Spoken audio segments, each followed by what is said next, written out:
भारत के सबसे रोमांचक गेमिंग प्लेटफॉर्म विंजो पर हैं 70 से भी ज्यादा गेम्स। तो खेलो अपने मनपसंद गेम्स और रोज जीतो करोड़ों के इनाम। Download now from winzogames.com। Game में वित्तीय जोखिम शामिल है और इसकी आदत लग सकती है। जिम्मेदारी और अपनी जोखिम पर खेलें।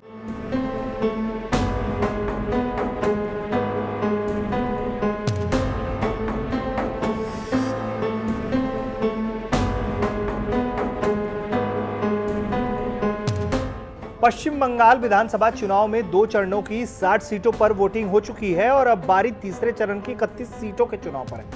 31 सीटों पर कुल 211 उम्मीदवार मैदान में हैं, जिनकी किस्मत का फैसला तीसरे दौर की वोटिंग में होगा। तीसरे दौर में जिन इलाकों में वोटिंग होनी है वो टीएमसी की मजबूत गढ़ है, जिनको बचाए रखने की चुनौती ममता के सामने है। वहीं इस इलाके में बीजेपी की नजरें लगी हुई हैं। ऐसे में देखना है कि बंगाल के तीसरे चरण का चुनाव में किसका पलड़ा भारी रहता है। जिन जगहों पर चुनाव होना है वो भी आप जरा जान लीजिए। तीसरे चरणों में चरण जो है उसमें 3 जिलों में चुनाव है, जिसमें हावड़ा, हुगली और दक्षिण 24 परगना की 31 सीटें हैं। यहाँ 211 कुल प्रत्याशी जो है वो मैदान में है। तीसरे चरण में हावड़ा की 7, हुगली की 8, दक्षिण 24 परगना की 16 सीटें शामिल हैं। बीजेपी और टीएमसी ने सभी 31 सीटों पर अपने प्रत्याशी उतारे हैं, जबकि सीपीआई के 13 और कांग्रेस के 7 उम्मीदवार इस चरण में मैदान में हैं। वहीं इस दौर में वोटिंग के लिए 31 सीटों पर कुल 10,871 बूथ बनाए गए हैं।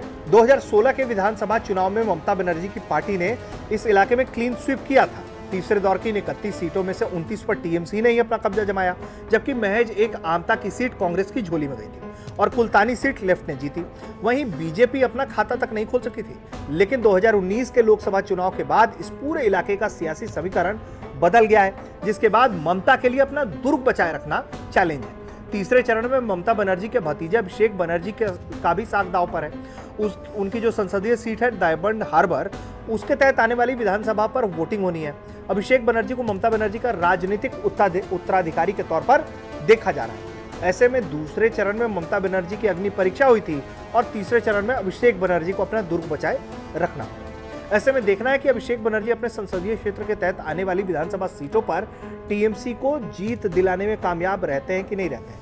लेकिन जिस तरह से बीजेपी ने पूरे पश्चिम बंगाल के अंदर कैंपेनिंग शुरू की, नंदीग्राम के बाद से अब वो जो डायमंड हार्बर का इलाका है वहां भी बीजेपी जितना जोर और दम लगा रही है और जिस तरीके से 2019 के बाद सियासी समीकरण पूरे इलाके में बदले हैं, ऐसे में ये जो चुनाव है वो बहुत दिलचस्प है।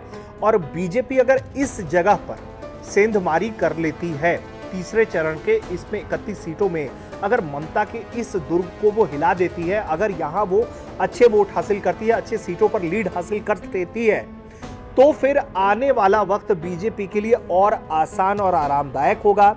वहीं ममता बनर्जी की परेशानी जो है वो दिन दोगुनी रात चौगुनी की तरह बढ़ती चली जाएगी, क्योंकि जब ममता अपने मजबूत इलाकों में कमजोर हो जाएंगी तो फिर दूसरे इलाके जहां ध्रुवीकरण और पोलराइजेशन की चीजें के होने की उम्मीद है आने वाले चरणों में, उस इलाके में ममता के लिए वोट निकाल पाना टीएमसी के लिए बहुत बहुत ज्यादा मुश्किल होने वाला रहेगा। आपको ये वीडियो कैसा लगा हमें कमेंट करके बताइए। बंगाल चुनाव से जुड़ी हर बड़ी खबर के लिए देखते रहिए भारत तक। नमस्कार, जय हिंद। न्यूज तक को best digital media news channel category में मिला सिल्वर ट्रॉफी।